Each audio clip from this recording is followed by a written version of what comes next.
2009년 금융위기 이후로 초저금리가 한 10여 년 이상 계속되지 않았습니까? 그러면서 노동의 가치가 급격히 퇴색을 했죠. 뭐 노동, 즉 내가 노동을 해서 벌어들이는 소득만으로는 그게 내 밥이 되고 내 집이 되고 아니면 내 안락한 노후가 된다는 생각들이 확 사라져 버린 거예요. 알게 모르게 인플레이션이 발생하지 않았다라고 하지만은 자산시장의 인플레이션은 뭐 엄청난 거니까 사실은 내가 갖고 있는 돈의 가치가 급격히 희석되거나 혹은 떨어진다라고 사람들은 인식을 하게 됐고, 그러는 와중에 이제 돈을 가지신 분들이 맨 처음에 우리나라 같은 경우를 보게 되면 40대, 50대 분들이 되겠죠. 이분들이 먼저 이제 좀 위험자산 시장, 즉 부동산 시장이나 주식 시장으로 뛰어들게 됩니다. 그러면서 막 올랐죠. 그래서 이제 뒤늦게 20, 30대가 주식 시장이 많이 올라가니까 주식 시장이 좀 들어가 봐야 됐다고 했더니만 마침 주식 시장이 어떤 정체기를 딱 맞이하고 있는 거예요. 네. 그러니까 이 20, 30대는 어떻게 보게 되면 자신들이 보기에는 벼락거지가 됐다는 느낌이 들었을 테니까 이분들이 이제 어떻게 보게 되면 신물에 조금 더 밝죠, 20, 30대가. 그러다 보니까 이분들이 이제 코인 시장으로 밀려들면서 네. 사실 코인 시장의 어떤 암호화폐 시장의 이상 열기가 광풍으로 진화했다. 이렇게 진단할 수가 있을 것 같습니다. 그렇군요. 전반적인 배경을 말씀해 주셨는데 방금 언급하신 대로 지금 이 가상화폐 광풍, 열풍, 2030 젊은이들이 많이 지금 여기에 뛰어들었다고 합니다. 뿐만 아니라 뭐 상당히 많이 수익을 거뒀다라는 얘기까지 나오면서 전업주부들도 이를 찾아 나서고 있다. 이런 언론 보도까지 나오고 있는데 고모님께서는 그 이유 뭐라고 보십니까? 아까 뭐 윤평론가가 정확히 짚어주신데요. 근로소득의 가치가 너무 떨어졌습니다. 네. 그리고 지금 이제 뭐 재밌게 표현을 하자면 50대, 60대는 부동산으로 재미를 봤잖아요. 그리고 30대, 40대는 이제 실탄이 있습니다. 그러니까 총알이 있으니까 주식시장을 들어가는데 20대 아무것도 가진 게 없어요. 그러다 보니까 암호화폐밖에는 없다. 근데 암호화폐 시장이 어떻게 되냐면 우리 주식시장은 아침에 열었다가 오후에 닫지 않습니까? 네. 암호화폐는 24시간 돕니다. 상한가가 없고 하한가가 없습니다. 그리고 이 소위 말하는 이 투자할 수 있는 그 종류가 전 세계적으로 9,600가지의 지금 이 코인이 있습니다. 근데 여기에 갑자기 이 암호화폐 열풍이 일어난 거죠.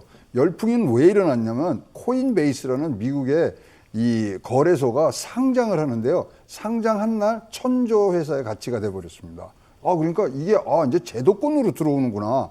이런 생각을 이제 뭐 가질 수밖에 없었고, 그 다음에 뭐 인플루언서들이 이제 얘기를 하기 시작합니다. 앨런 머스크니, 그 다음에 우리가 돈나무 언니라는 캐시우드니 뭐 여기서 뭐 얘기를 하는데 30만 불, 40만 불 간다는 거고, 캐시우드 같은 경우는 자기 전체 운영 자산의 5% 이상을 지금 여기다 넣었거든요. 그것만 해도 한 2조 정도 돼요. 그러는 가운데 지금 희망적인 소리가 뭐냐면 이렇게 이제 시총이 높으니까 지수에 가입을 해야 된다는 얘기가 나옵니다.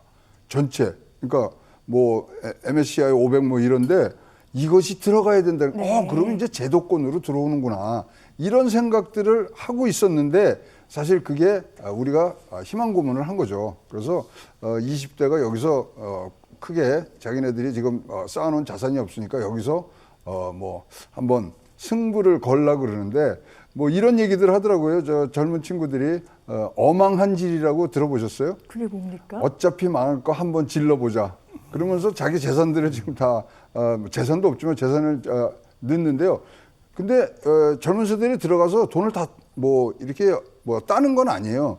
근데 네. 자기네들이 보니까 돈을 다시 복구할 수 있는, 그러니까 지금 원금 회복을 할 수 있는 유일한 길은 암호화폐죠. 네. 그러니까 이것들이 그런 제도권으로 들어가는 부분, 그다음에 어떤 기대 심리, 그다음에 이제 우리 경제학에서 더 큰 바보 이론이 있어요.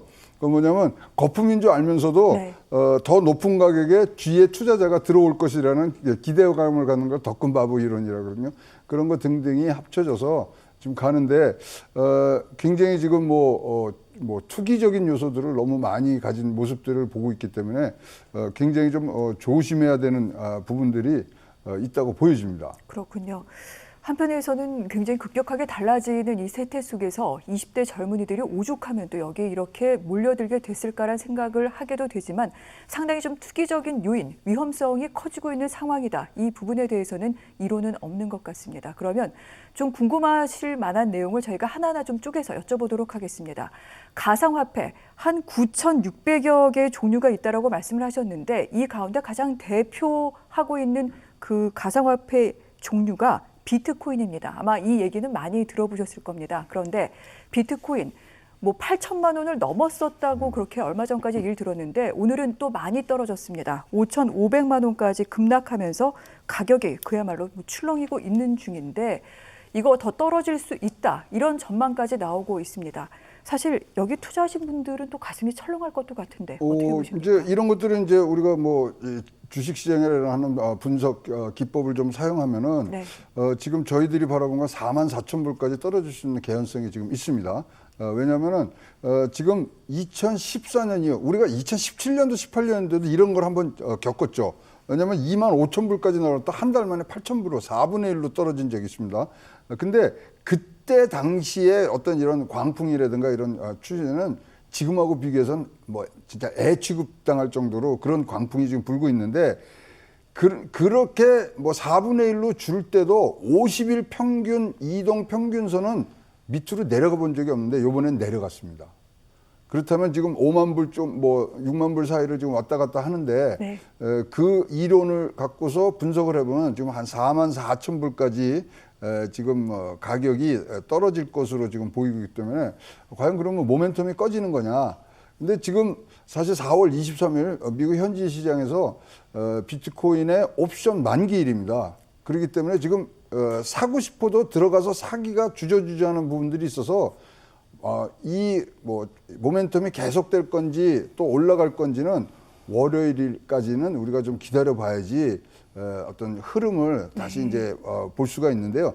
어쨌든 간에 우리가 50일 평균선은 이게 상승장이냐 약세장이냐를 가르는 중요한 뭐 기법인데 거기에 밑으로 나와 있고 네. 그것을 대입해 보니까 비트코인 44,000불. 그러나 이제 낙관론자들은 지금 25만 불, 뭐 31만 불, 시티은행은 31만 불, 그리고 아까 말씀드린 캐시우드 같은 경우는 뭐 30만 불, 40만 불까지도 좀 얘기를 하는 부분들이 있어서 방향성 차원에서는 며칠 기다려 봐야 되지 않겠냐 보이는데요. 굉장히 이 변동폭이 크기 때문에 투기적인 요소들을 좀 빼는 그런 작업들을 해야 진정한 방향성이 좀 나오리라고 봅니다. 네.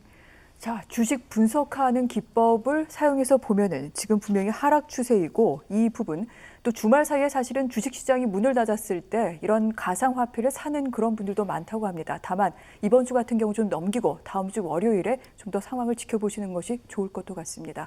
그리고 가상화폐에서 비트코인이 가장 대표 주자이고요. 이를 제외한 다른 코인을 알트코인이라고 부른다고 합니다. 그런데 이 가운데 요즘 화제가 됐던 또 시선을 많이 끌었던 코인이 도지코인이라고 있습니다. 도지, 개를 의미하는 그런 얘기이기도 한데 이게 왜 이렇게 요즘에 주목을 받았습니까? 평론가님.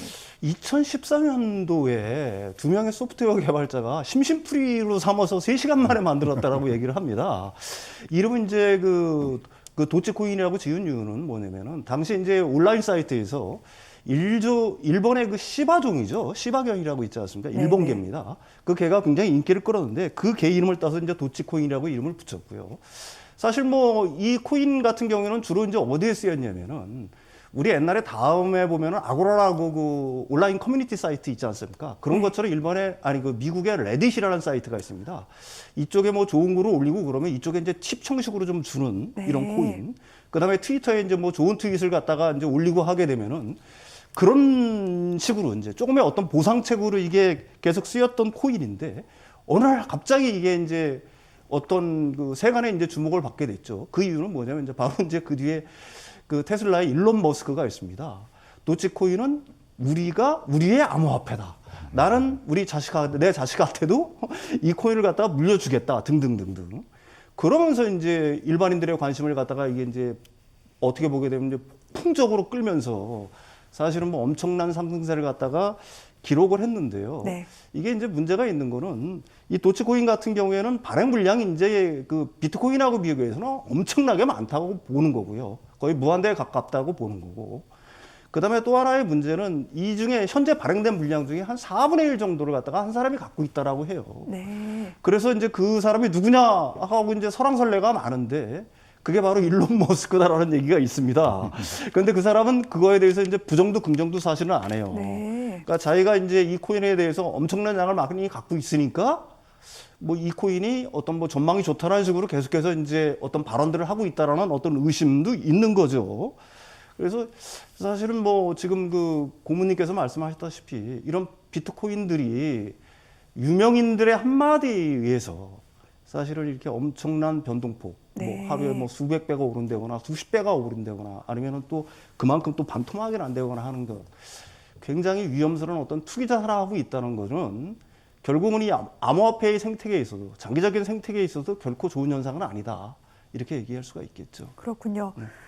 정보, 이제 여기에 대해서는 우리가 무차별적으로 접근하는 것이 가능한 세상이 됐습니다만 그러다 보니 유명인의 말 한마디에 등락을 거듭하는 그런 추세도 계속해서 뒤따르는 것 같습니다. 분명히 거품이 빠질 필요가 있다라고 두 분께서 공히 지적을 하셨는데 지금 2030 세대의 투자가 상당합니다. 뭐 신규 투자자 10명 가운데 6명, 60%가 지금 이 젊은 세대들이라고 하는데 벼락거지 조심해야 된다 이런 얘기도 많이 나오고 있습니다. 전 재산 하루아침에 잃을 수도 있다 이런 경고인데 어떤 점들을 좀 주의하면 좋겠습니까, 평론가님? 저는 뭐 개인적으로 안 하셨으면 좋겠어요. 네. 근데 뭐 제가 하지 말라 그래서 안 할 거는 아닌 것 같고요. 굳이 하신다고 하게 되면은 첫 번째로는 이제 믿을 수 있는 거래소에서 거래를 해라. 이게 첫 번째입니다. 사실 이제 뭐 5월, 9월 25일이 되면은 사라질, 특히 우리나라 같은 경우에는 이제 사라질 거래소들이 굉장히 많아요. 왜 그러면 거래소의 어떤 기준이라든지 신고 기준이라든지 이런 것들을 갖다 충족할 수 있는 데가 사실은 우리나라에 한 200개 거래소가 있다라고 하지만 그 중에 많아봐야 10여 개? 뭐 이 정도밖에는 안 될 거라고 보고 있는 거고요. 따라서 어느 일순간에 사실은 거래소가 폐쇄가 돼버리면은 굉장히 혼란에 처할 수가 있으니까요. 믿을 수 있는 거래소에서 거래를 하는 게 제일 좋을 것 같고요. 두 번째로는 제가 이제 강조하고 싶은 거는 그게 어떤 그 위험 자산 시장에 들어갈 때는 항상 공부가 선행돼야 된다고 봅니다. 뭐 남이 하니까 나도 한다. 일종의 이제 포모 증후군이죠. 무리해서 뒤처지거나 소외되는 걸 갖다 극도로 싫어하는 어떤 심리가 인간한테는 있는데 사실은 이런 격언을 갖다가 우리가 새겨질 필요가 있어요. 남들이 가지 않는 뒤안길에 꽃길이 있다. 남들이 몰려가는 길에는 사실은 꽃들이 막 짓밟힐 거라고 저는 봅니다. 진짜 어떤 금맥이라든지 광맥은 사실은 뭐 진흙탕 속에서 진주를 캐듯이 남이 가지 않은 길에 보석이 있다라고 생각을 하고 있는 거고요. 그걸 갖다가 보려면 공부가 필요하겠죠. 암호화폐 시장에서 공부가 필수적이라고 생각하고요. 두 번째로는 뭐 이거 다단계, 요즘 뭐 리딩방, 카페 이런 데서 그냥 그 헛소문에 의해서 네. 아니면 거기서 이제 뭐 리더들이 보통 있겠죠. 일종의 거기서도 뭐 영향력을 발휘하는 사람들이 있을 텐데 이 사람들을 말해 절대로 현혹되지 말아라. 투자라는 거는 제가 보기에는 그래요. 무쏘의 뿔처럼 뚜벅뚜벅 혼자서 가는 거지. 남의 의견을 참조할 필요가 있지만 그런 의견들에 휩쓸리다 보면은 어느 순간에 진짜 벼락거지가 돼 있을 거라고 저는 봅니다. 네. 주식 투자와 관련해서도 비슷한 조언들을 하셨던 바 있는데 가상화폐는 그 정도가 더 심한 것도 같습니다. 그렇기 때문에 더욱더 주의해야 된다. 이 부분 강조를 하셨는데 고모님께서는 어떤 조언을 좀 해주시겠습니까? 뭐 어쨌든 투자로서 가는 거기 때문에 굉장히 이제 안정성과 수익성을 같이 가야 되는데요. 네. 뭐 이 부분에 대해서 우리나라의 특성적인 것들을 하나 말씀드리면 우리나라는 전 세계 GDP의 한 2% 정도를 차지하는 나라인데 비트코인은 10%가 넘습니다. 우리나라가 전 세계에. 네. 그다음에 비트코인이 아니라 암호화폐 전체로요. 근데 전 세계 암호화폐에 가장 많이 쓰이는 게 한 51%가 비트코인인데요. 우리나라는 비트코인의 비율이 6%밖에 안 됩니다. 그러다 보니까 아까 말씀한 얼터네이티브 코인, 알트코인에 대한 이 투자가 굉장히 많거든요. 네. 그러면 어떻게 되냐면요.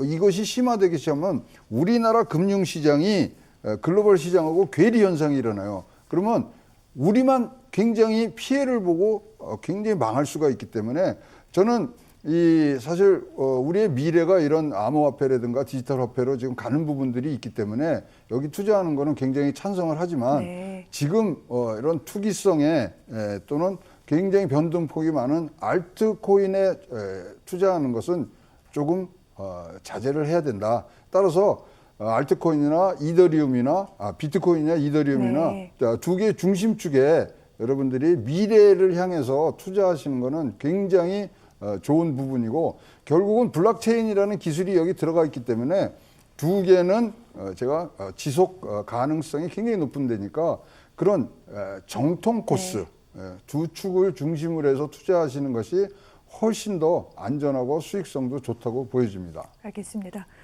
구체적인 코인 이름까지 말씀을 해주셨습니다. 블록체인 기술을 기반으로 하고 있는 안전성이 확보되어 있는 그 같은 코인에 투자를 하는 것이고, 나머지 같은 경우에는 거의 투기 양상이 불고 있는 상황이다. 주의할 필요가 있다. 이 부분도 짚어주셨는데, 방금 말씀 나누는 도중에 거론을 하셨죠. 뭐 일부 여러 가지 좀 불안한 거래소들이 있고, 여기에 대해서 지금 정부가 여러 가지 지금 잣대를 적용해서 9월까지는 이 부분에 대해서 신고를 하라고 지금 이렇게 얘기까지 한 상황입니다. 지금부터는 이 정부의 규제 상황에 대해서 하나하나 좀 짚어보도록 하겠습니다. 일단 가상화폐를 이용한 자금 세탁이나 사기 등등의 가능성이 커지면서 지금 정부는 단속을 벌이기로 했습니다. 6월까지 특별 단속한다 이렇게 얘기하고 있는데, 고모님, 지금 가상화폐 거래가 어떻게 진행이 되고 있는 겁니까? 우리나라가 지금 알려진 거로는 거래소가 한 100개 정도 된다 그랬는데, 실질적으로 뭐 찾아보니까 200개가 넘습니다. 네. 예, 그다음에 거래액이 뭐 20조 하루에 이제 가고, 실명 인증만 250만 개 지금 계좌가 지금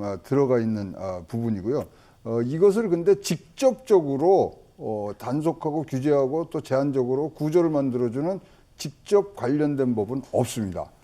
지금 뭐 법이라면 특정금융보호법, 특검법이라는 것 하나로 하는데, 네. 여기서 할 수 있는 건 굉장히 제한적이에요. 아니 뭐 실명으로 계좌 터서 하십시오. 이거 외에는 지금 할 수가 없는 부분들이거든요.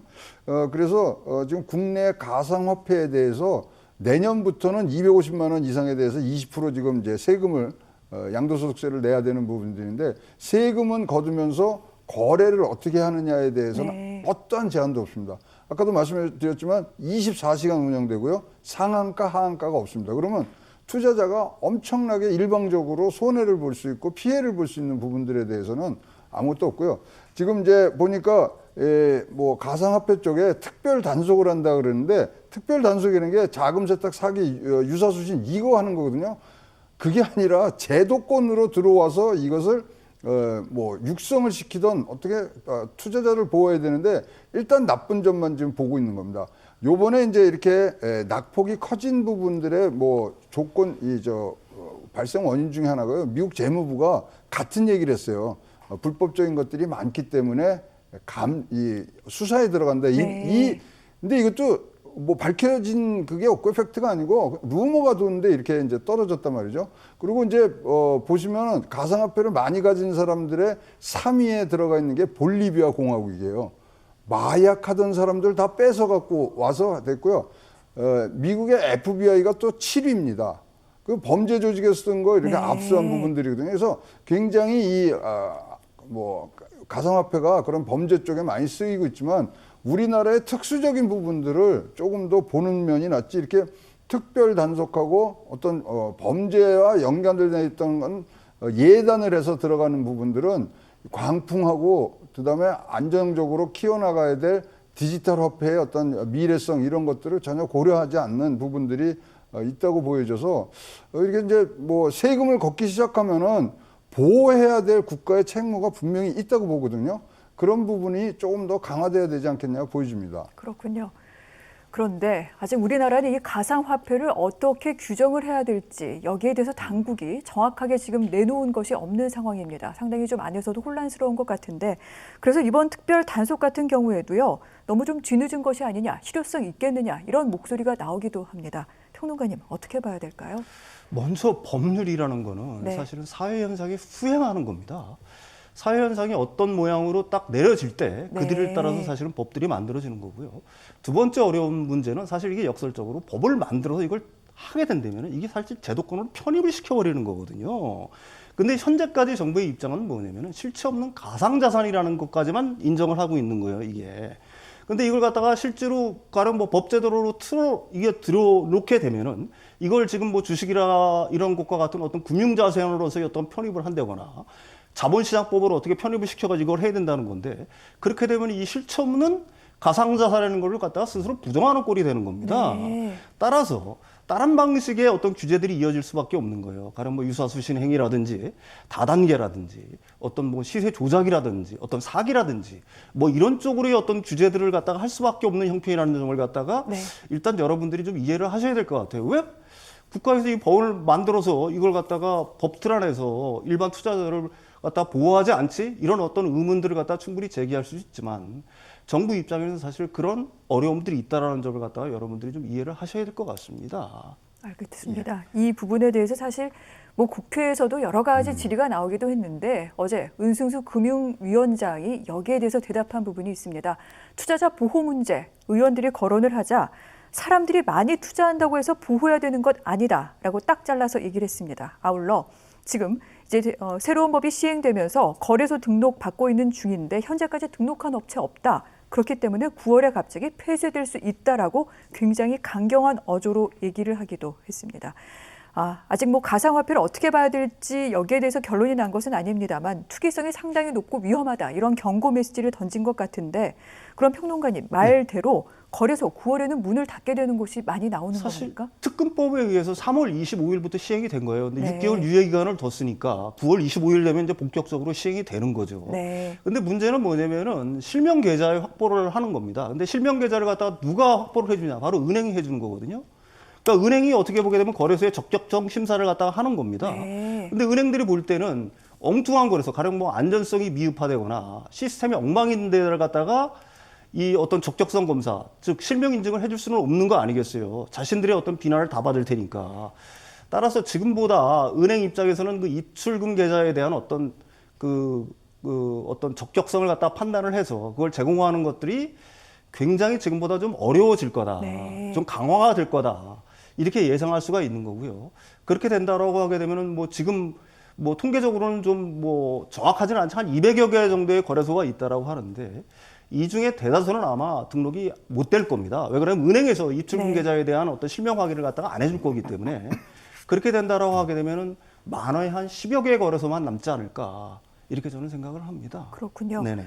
지금 200여 개 거래소 가운데 실제로 실명 거래 계좌를 갖고 있는 곳은 한 4군데 정도밖에 되지 않는다고 합니다. 여기도 다시 한번 이제 그 은행 등등과 논의하는 절차를 거쳐야 되는데 그러면 만약에 거래소가 다 폐지될 경우 다는 아니고 이제 일부는 남겠습니다만 그 폐지된 거래소에서 그 어떤 그 투자를 하고 있던 사람들은 그러면 어떻게 되는 겁니까, 고객님? 이제 전자지갑에 넣어준 부분들은 이제 거래소가 없어지면 사실상으로 찾을 수 있는 방법이 없습니다. 그래서 뭐 날아갈 수밖에 없거든요. 네. 그래서 지금 얘기 나오는 게 이렇게 뭐 이 거래소 대거 폐지가 되는데 아까 뭐 얘기하신 몇 군데 남는데 빗썸, 업비트, 코인원, 코빗 여기가 4개만 남는다는 거죠. 네. 그럼 4개에 대해서 지금 특혜주는 법이냐 뭐 이런 얘기까지 지금 나오고 있는 것들로 보이기 때문에 이 부분들은 진짜 뭐 정확히 이제 뭐 우리가 이제 6개월 동안 뭐 연습을 하는 거죠. 그 사이에 얼마만큼 이 부분에 대해서 우리가 보완을 해가느냐가 숙제인 것 같고요. 거기다가 지금 가장 중요한 거는 정부에서 아까 뭐 잠깐 말씀하신 부분들 이게 자산인지 화폐인지를 빨리 결정을 해야 됩니다. 법무부에서는 자산으로 하면은 그다음에 이제 뭐 국세청이나 이런 데 자산으로 하면은 세금을 매길 수가 있거든요. 화폐에는 세금을 못 매기지 않습니까? 그러면 자산과 화폐에 대해서 정확히 해야 되는데 우리 지금 얘기한 건 가상화폐 자산이라고 아주 두리뭉실하게 얘기를 해놓으니까 적용할 법이 없어요. 우리나라는 이제 법치주의고 모든 것이 이제 법의 이론에 네. 따라서 가야 되는 부분인데 그거부터 먼저 하는 것이 우리 금융위원회에 지금 할 일이라고 보여지고요. 지금 실명계좌 이런 것들로 해서 촘촘하게 짜 나가는 부분들은 괜찮습니다만 이렇게 자꾸만 올가매는 것이 바른 방법이냐?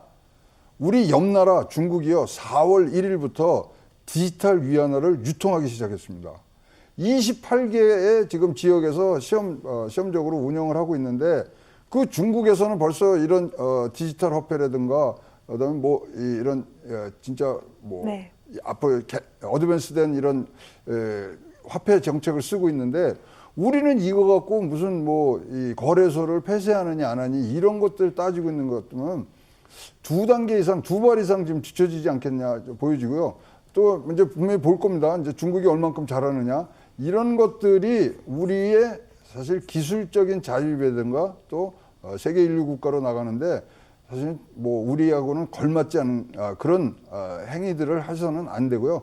여기는 진짜 블록체인이라는 것은 우리 미래 기술입니다. 이거는 치고 나갈 수 있게 조금 정부에서 도와주셨으면 좋겠습니다.